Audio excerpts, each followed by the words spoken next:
요한일서 3장 14절로 24절 말씀 제가 봉독하겠습니다.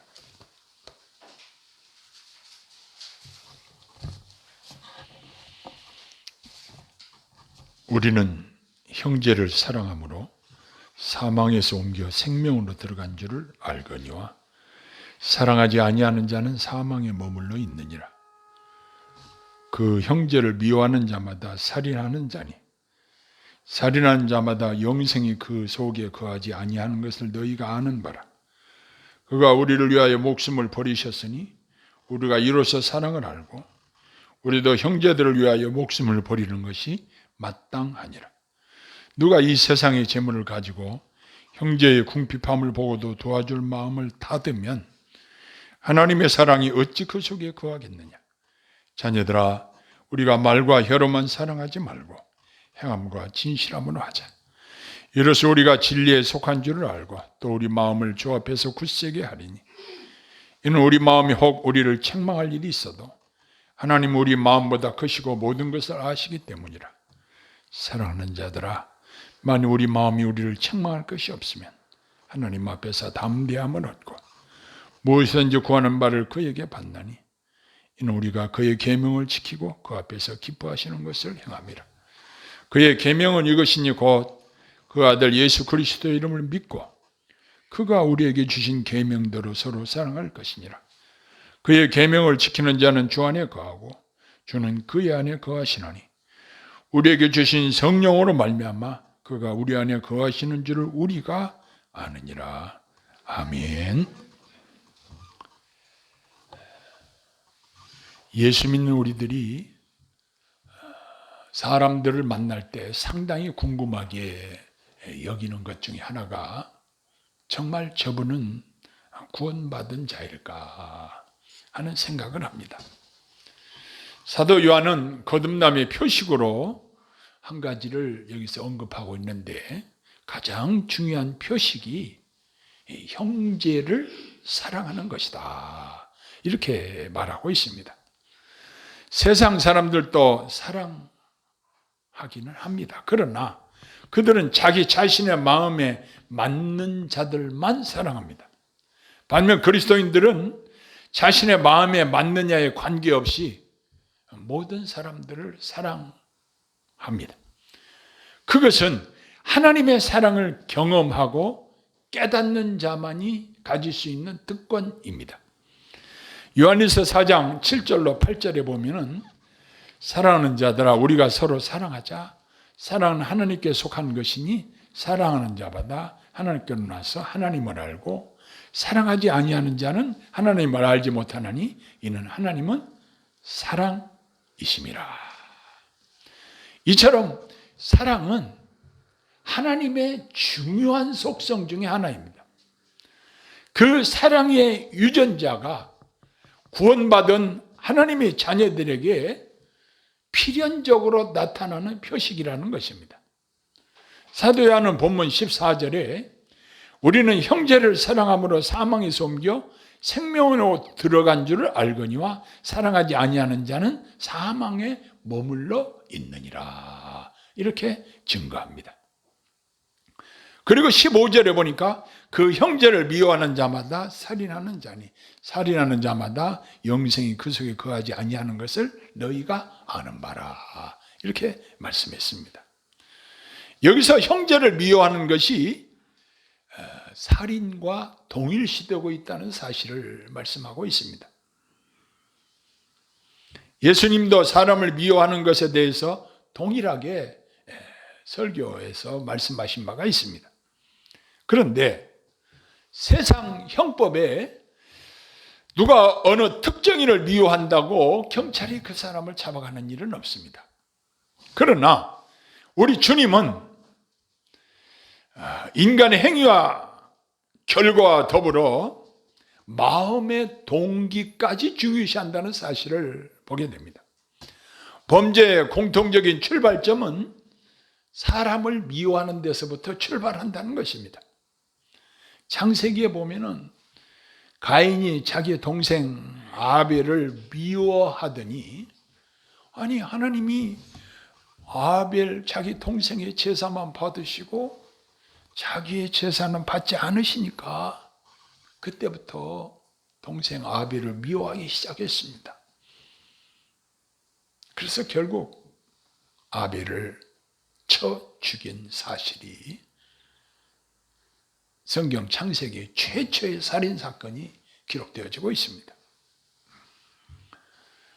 즉 범죄의 원인을 추적해보면 미움에서 출발한다는 사실을 발견하게 됩니다. 그러므로 혹시 우리 마음에 형제를 미워하는 마음이 있다면 그것부터 확실하게 제거해야 함이 마땅하다는 것을 깨닫게 됩니다. 우리 마음에 누구를 미워하는 생각 자체를 없애고 더 나아가서 주님의 음성인 서로 사랑하는 말씀에 귀를 기울이고 그 말씀에 순종해야 한다는 사실입니다. 16절에 보니까 우리가 이렇게 사랑해야 될 당위성을 설명하고 있는데, 그가 우리를 위하여 목숨을 버리셨으니 우리가 이로써 사랑을 알고 우리도 형제들을 위하여 목숨을 버리는 것이 마땅하니라.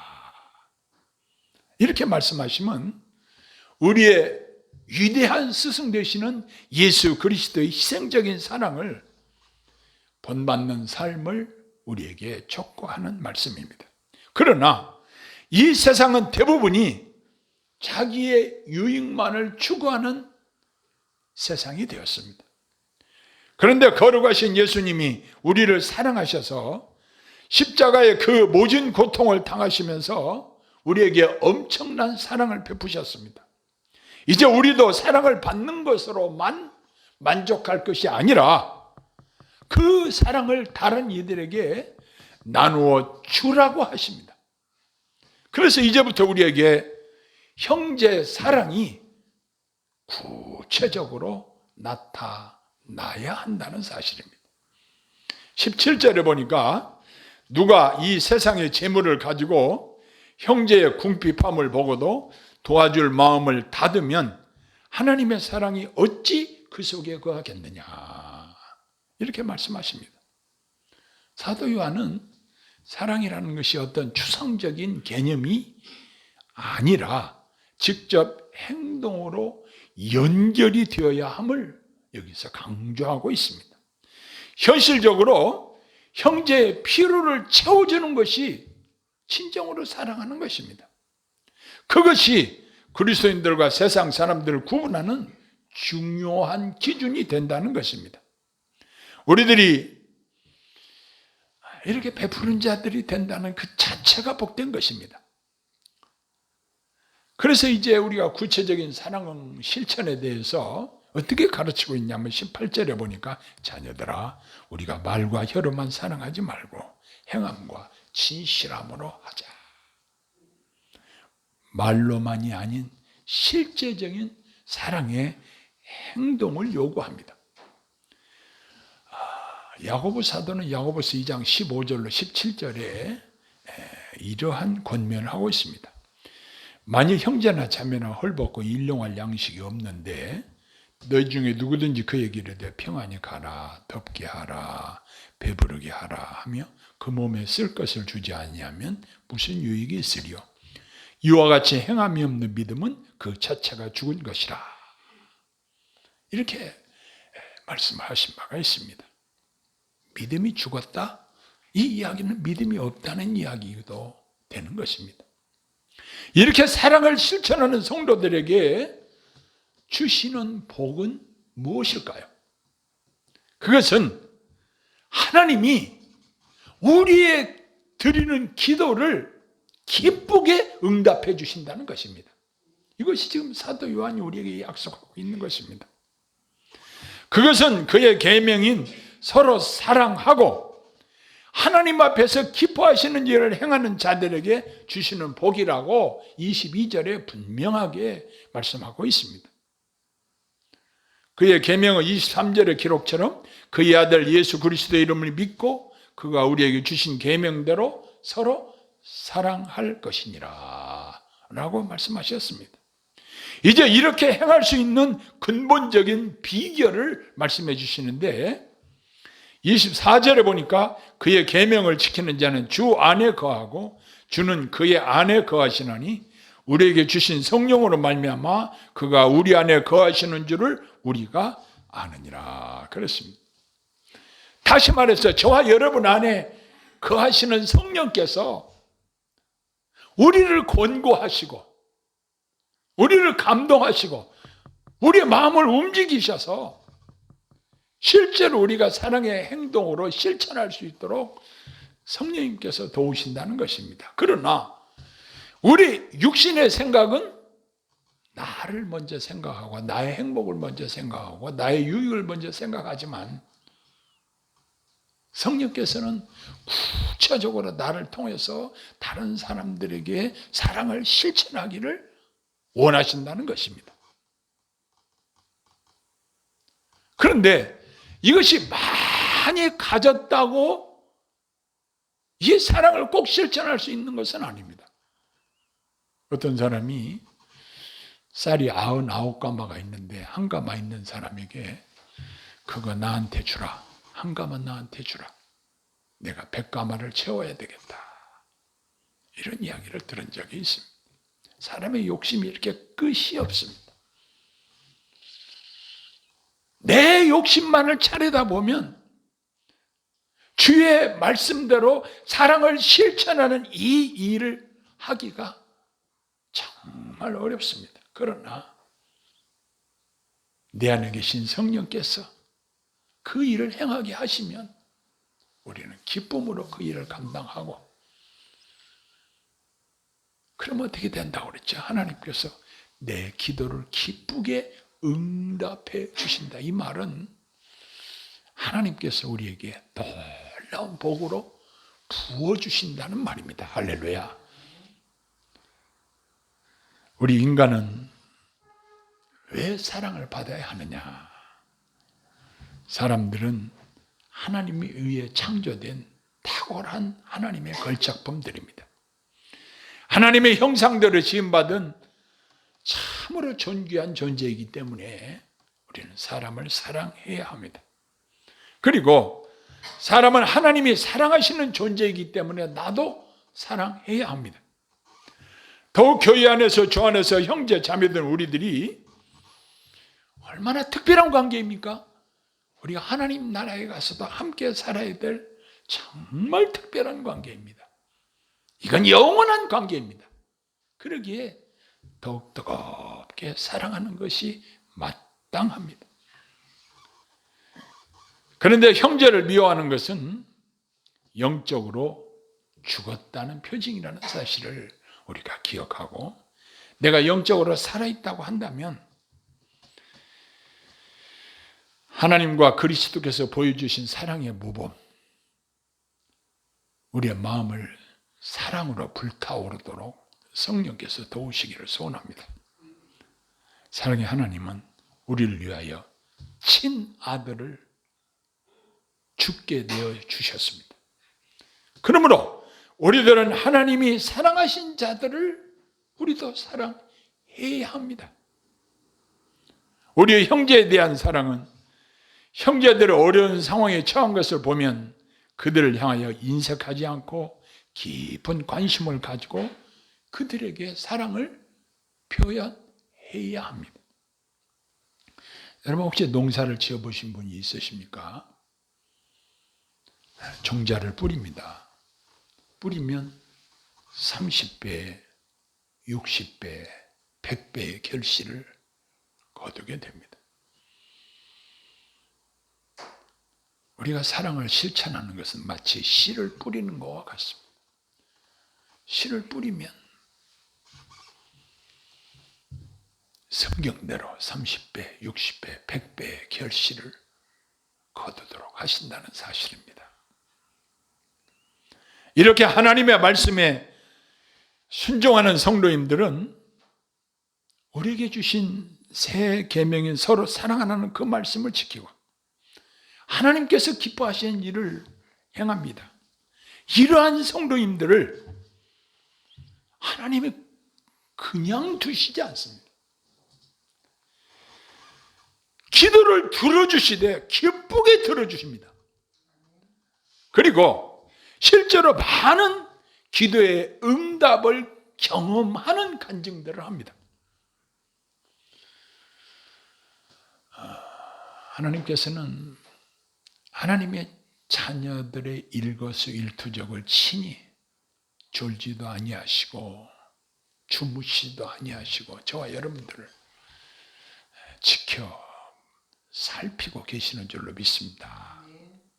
자, 그런데 우리가 주님께서 새 계명을 너희에게 주노니 서로 사랑하라 이렇게 말씀하셨는데, 이것은 지켜도 되고 안 지켜도 되고 그런 것이 아니라 반드시 지켜야 될 예수님의 명령입니다. 주님이 이 자리에 서셔서 오늘 우리에게 오셔서 말씀하신다고 한다면 필히 서로 사랑하라 이렇게 말씀하실 것입니다.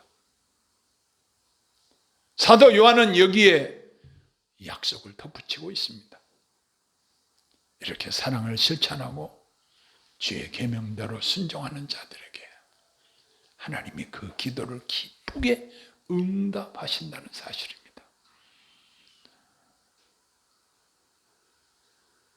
사람들이 저에게 목사님은 어떻게 사십니까? 그래요.